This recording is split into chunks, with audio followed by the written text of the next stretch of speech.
We can perceive that many questions having to do with this subject of karma may have been formulated by people before they were able to hear the monologue that we have delivered. Therefore, many of these questions about karma may still be coming from an old-fashioned definition of what karma is.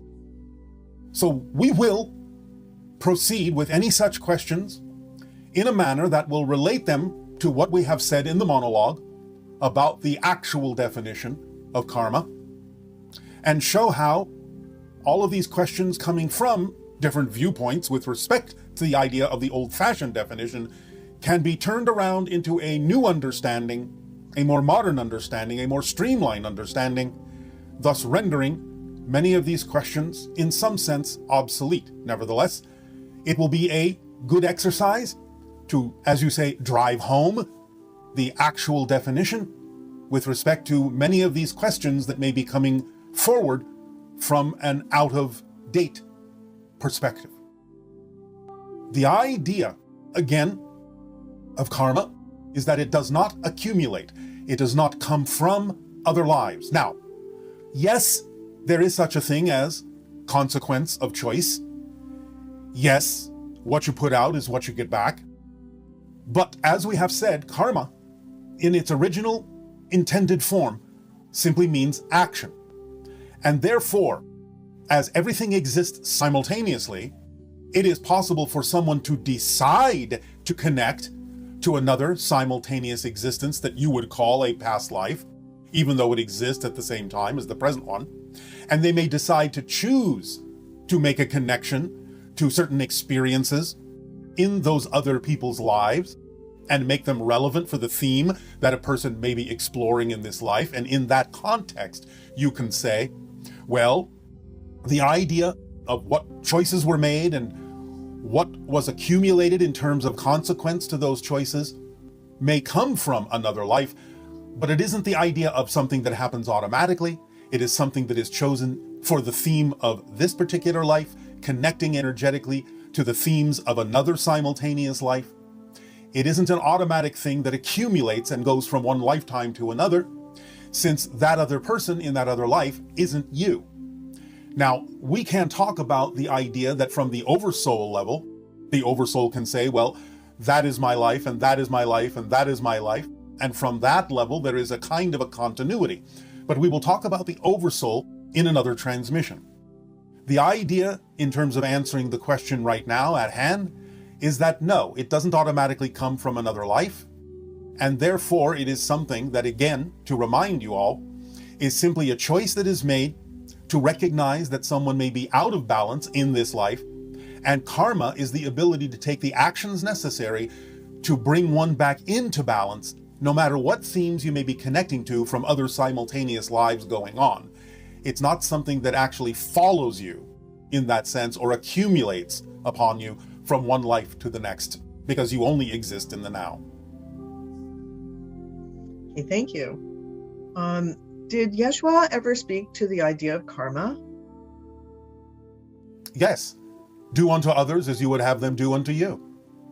Again, the choice being made to stay in an aligned, balanced state, in alignment with all that is. And should you find yourself getting out of alignment with that, again, remembering that to be of service and to treat others as you would be treated is the actions to be taken with regard to balancing oneself, bringing oneself back into alignment, and thus utilizing the originally intended meaning of karma. Okay, and if you help kill chickens and ducks by helping your family catch them and kill them, will you also have karma? This person is saying that they had to do that when they were a child and it was a very bad experience for them, and now they're afraid they have negative karma from the death of those animals. Again, if it is something you can choose now to understand was representative of being out of alignment, even if you were made to do it by your family at that time, it is more the idea of the consequential energy of their choices that they will experience rather than you experiencing it because it was done against your will. So the idea is to simply recognize that it is something you no longer prefer to do and take the actions necessary in your life so that they do not happen that way again. And that will be balancing the idea of the energy and using karma in its more modern format of taking the actions to bring yourself into balance. Do not worry. Do not judge yourself in that sense. You will find that by simply moving forward in your life at this time in the way that you would prefer to, everything will be brought back into balance. And if a person sacrifices 100,000 people to save 1 billion people, will this person have positive or negative karma? Again, the idea is to ask oneself why it was necessary to sacrifice those people in the first place. Were you out of balance in bringing yourself into a situation like that, in attracting such a circumstance? And if you were out of balance in doing that, then take the actions necessary to cease doing things like that bring you into those kinds of circumstances and situations, so you will not have to make decisions like that in the future. Thus then again, taking the actions that bring you back into balance and utilizing the concept of karma in its more modern terminology and its more modern definition.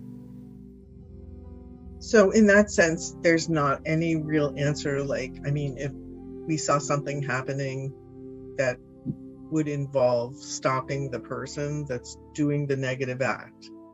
Again, you must remember that there are no accidents, and therefore attracting something into your life that would cause you to have a different choice, that would give you the opportunity to make different choices. In other words, give them the opportunity to stop doing negative things and choose more positive ones. Then you have to take into account also the idea that that person is in your life not by accident, and therefore is part of your ability to attract what you need to use karma to rebalance yourself.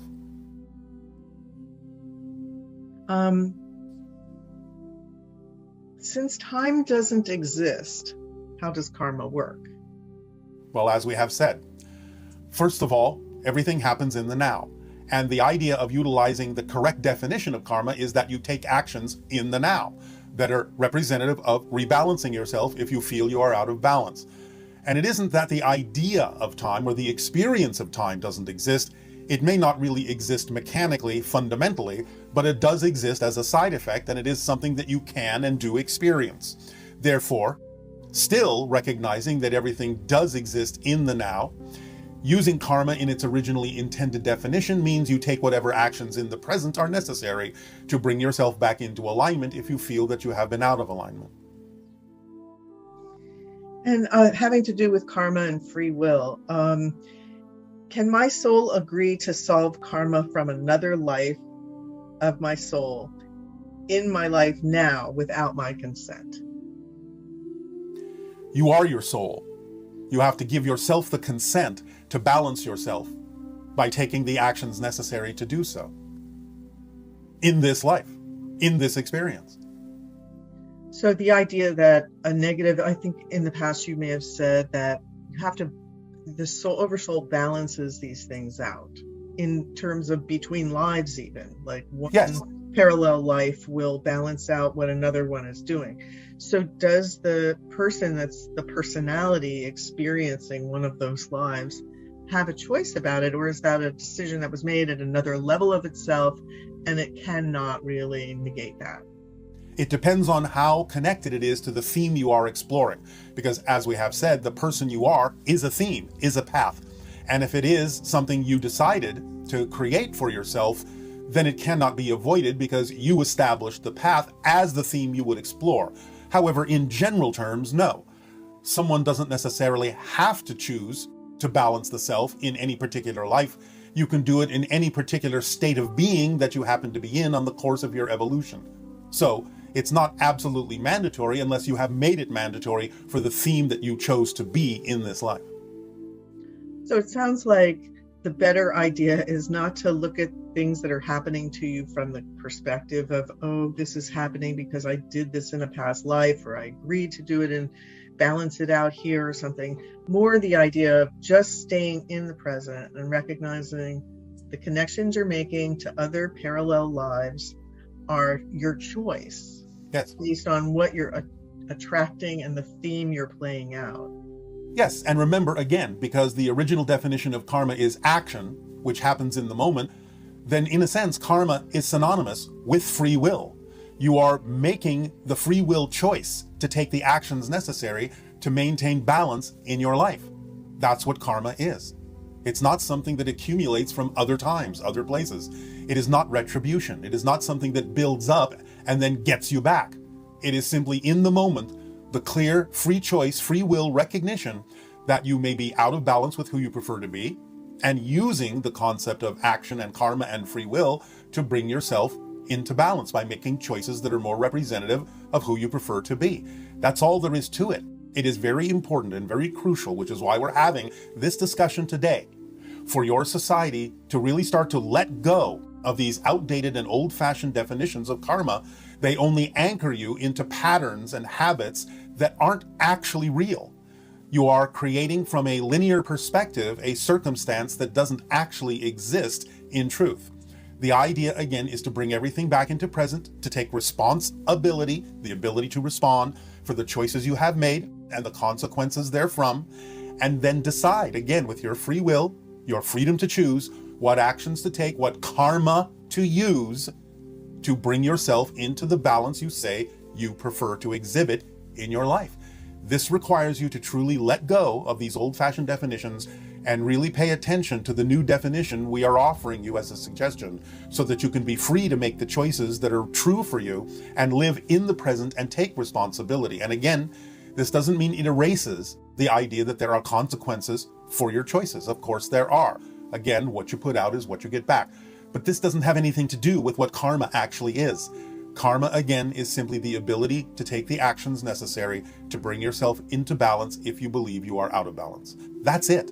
Free yourselves from the outdated definitions that anchor you to the concept of repeating patterns and the idea that you have to accumulate things and somehow discharge them in that way. The minute you choose to balance yourself, then you have used karma appropriately and nothing else accumulates until you're out of balance. And again, you can balance yourself in that moment, in the present. That's karma. And that's it. And so the idea that if a person has been telling themselves a story about, oh, I did this in a past life or whatever, and a circumstance comes up that again triggers the idea of the story you were telling yourself before about why you have this certain emotional or physical reaction to something. Yes, the closest analogy, as we said, is that someone may choose to connect to someone else's life that is experiencing certain things that they believe might be appropriate or germane for them to explore in the theme they chose for this life. But it's not something that you did that is coming from that life, in the sense that you are building up an accumulation of something that has to be discharged as a judgment against you. It's not coming from outside. The idea is that you may connect to that life having a certain experience because you believe that it will help you explore the theme that gives you the opportunity to continue to take the actions that bring yourself into balance relative to that theme you're connecting to. But you didn't do it because that's not your life. You're just using that life for your own purposes to help you balance in this one. So time and time again, it brings you back to stay in the present, recognize all the connections that you're making, Yes. being made from the present. Yes. And that the minute you reinterpret what you were previously believing was something coming from a past life into a choice of whether or not you want to continue to connect with that particular experience, sort of like a library book where you can look at the book, but do you really want to check it out of the library and experience the consequence of that? Yes. You can use it in the way it was intended for the connection that was made to learn a lesson, to help you explore a theme. But again, it's not karma in the sense that most people on your planet have been thinking of it for thousands of years. You're not anchored, except again in the anchorings you chose to have to explore a certain theme, but you created those. So if you created those connections for your own purpose of exploration, when you've learned the lesson, you have exhausted the theme and you have exhausted the reason to keep that connection going. So this next person's question of, is karma stored in our DNA? Would it be closer to is our theme encoded in our DNA, and the effect of that maybe the stories that we tell ourselves? Yes. And again, instead of saying, is karma encoded in the DNA, it would be clearer and more appropriate and accurate to say, is the theme I'm exploring encoded in the DNA? And can I use karma as a tool to take the actions to help me explore that theme? Yes. So what we're saying and what we're suggesting is, start changing the definition of karma from something that is investing you in a certain idea or pattern, and start looking at it as a tool to help you explore the theme and keep you on track with that exploration. It's the theme that is represented in the DNA, not karma. That's fascinating. So then the idea of something being unchangeable. Okay, my theme is encoded in my DNA. I'm experiencing opportunities to balance certain energies out by the things that I manifest. Yes. And so is there any aspect of it that is truly unchangeable, or even your theme is changeable? The theme can be changeable, but again, it depends upon what you have chosen the theme to be. Some people, for different purposes, might choose to have an unchangeable theme for the entire lifetime. But that's not necessarily the case anymore, now that you are exploring what consciousness is, and the idea of taking responsibility and living in the moment and having accurate definitions of all these concepts and letting go of the fear-based beliefs and outdated definitions. These, in and of themselves, in this day and age, may allow you more flexibility in changing your theme if you have exhausted the original one. You now have the opportunity in this lifetime to have more than one theme. So, allow yourself simply to stay in the present, move forward in acting on the idea of the formula that we have shared with all of you. If you are able to change your theme, if you come to that point, you will recognize it through synchronicity. You will feel the original theme leave you. You will feel some freedom within you and a sense of the ability to choose something different. It seems like since we have greater communication now with our higher minds, because we understand that relationship with ourselves better, that makes things much more, quote unquote, changeable. Yes. Because a negotiation can actually take place. As long as a lesson is learned, then yes, you are free to choose other themes. Okay, great. And can you tell us how astrology and karma could be related? No. Okay. Because they're not. Can you use astrology in any way, though? You could probably use it as a tool to balance your karma. Yeah. You can use it as a permission slip, like any permission slip, to again allow yourself to use karma to balance yourself. But to say to balance your karma is again misleading. You're not balancing your karma. Karma is the balancing act. Okay. So, and do we have a choice about our next lifetime? Yes. Do we make that choice once we're in spirit, right? Sometimes you can make it when you're still in physical reality, though you usually allow it to happen when you are in spirit, because there's more flexibility, more awareness, more understanding of what you have learned from the physical experience, and more opportunity to apply that to the next choice you may make. Okay, and one person was saying that after their parents passed away, 2 cardinal birds came around and made their home directly across from the front door of my house, which was once their parents' house. And so this person feels a real connection with these birds and wants to know, is it possible for the soul of a person to come back as an animal? No. This is not a reincarnational question. Remember again, bring everything back to the fact that everything exists at the same time. Therefore, that immediately eliminates the idea, mechanically speaking, of reincarnation. You can have it as an experience, as a presentation, for certain reasons, for certain purposes, but that's not what's mechanically happening. However, this can involve another aspect of the oversoul, of which the person is also a part and the animal is also a part.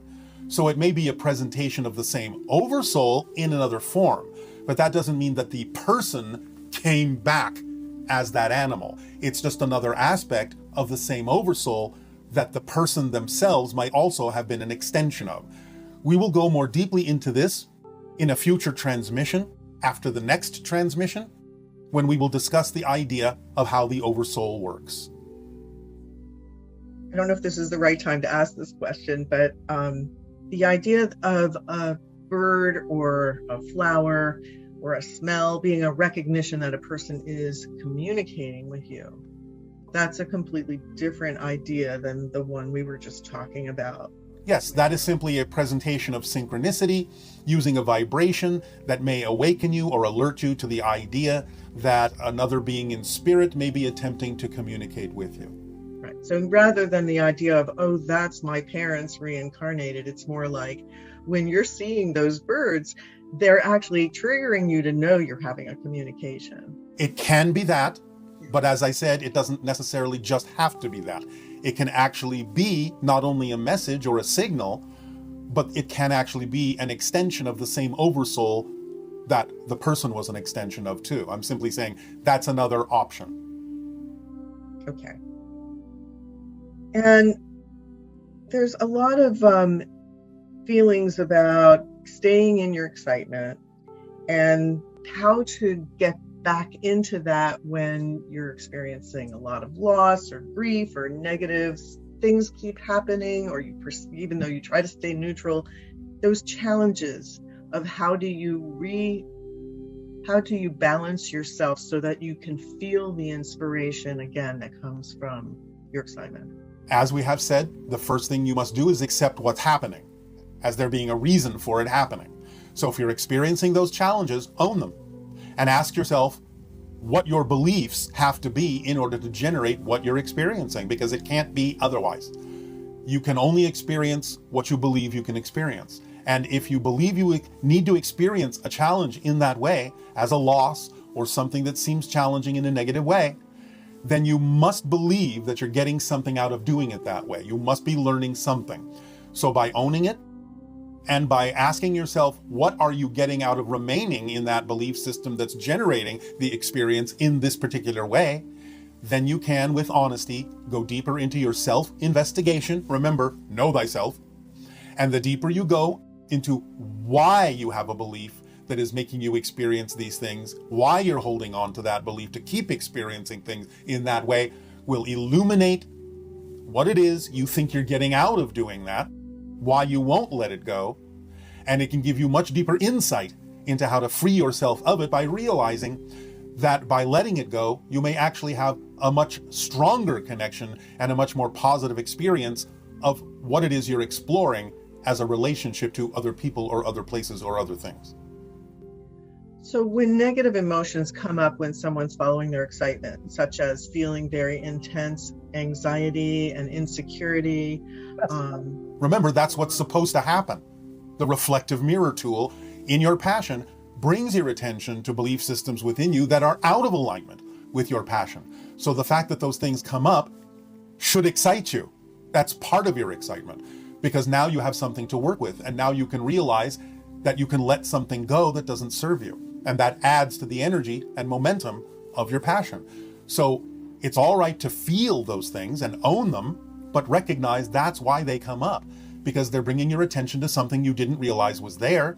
And now that gives you the opportunity to work with it and let it go. And that is an exciting prospect. Okay, and along those lines, let's say a person finds that certain things have fallen apart in their life and... Stop. Yes. Look at the definition. What does fallen apart mean? Because if that person said, well, I didn't get what I expected, I didn't get what I was insisting on, I didn't get what I assumed would happen, they may translate that as their life is falling apart. But be careful how you frame these things, because the way you frame them can tell you everything about why you're experiencing it, because you think it should have gone another way. The idea is to allow yourself to recognize that whatever it is that is happening for a reason. And the reason is there's a belief there you need to look at that's creating that experience. So if you're going through something that feels like your life is falling apart, it's probably because you had a definition that is so rigidized that doesn't necessarily manifest in the way you insisted it must, that's going to appear to you as if your life is falling apart, when in fact it may actually be falling open, so that you can see there may be other paths that are better for you than the one you were insisting on. So watch the definitions even when you frame a question that way. That could be in and of itself what's causing the situation to feel negative, just by framing it as if it's true that the life is falling apart. There is another way to look at it. Find it. All right, and along those lines, the idea of feeling lost. That if a person feels that feeling of I feel lost, what is the appropriate or better way to interpret that state as opposed to I can't figure, well, what's the best way to deal with that state? Why do you think that's any different than what we just talked about? Okay, so you're saying that if you're interpreting what's happening in a negative way, Yes. So what that creates the feeling of being lost. And instead, if you feel that lost feeling, better to refocus on the idea of adapting and reinventing oneself. Don't overcomplicate it. Remember the initial question. Anytime, first and foremost, remember, you cannot have a feeling without a belief first. You can't. It's not possible. So any feeling that you believe is negative, any feeling that's uncomfortable, the question is, what would I have to believe is true about myself in order to feel it the way I'm feeling it? You cannot have a feeling in a vacuum. Keep it simple. Remember the principles we have shared, how it works, and ask the appropriate question and be willing to explore and hear the answer. It's that simple.